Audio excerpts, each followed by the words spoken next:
అందరికీ praise the lord. యేసయ్య నామములో మీ అందరికీ నా ప్రత్యేకమైన వందనాలు.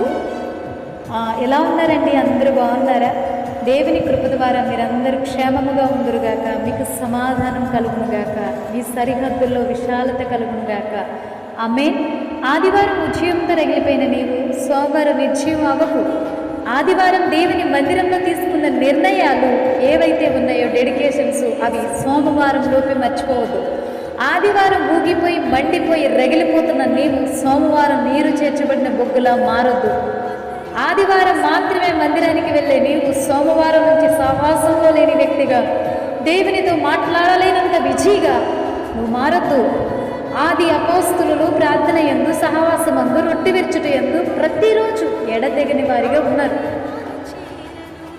మిమ్మల్ని కించపరచడానికి కాదు, మిమ్మల్ని పురుగొల్పడానికి మాత్రమే ఈ మాటలు రాయడం జరిగింది. దేవునితో సహవాసం ప్రారంభిస్తారని చిన్ని సందేశం నా హృదయ ఆక్రందన, నా హృదయ వేదనై ఉన్నది.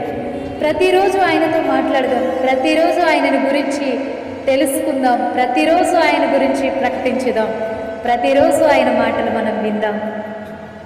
అందరికీ praise the lord. God bless you all.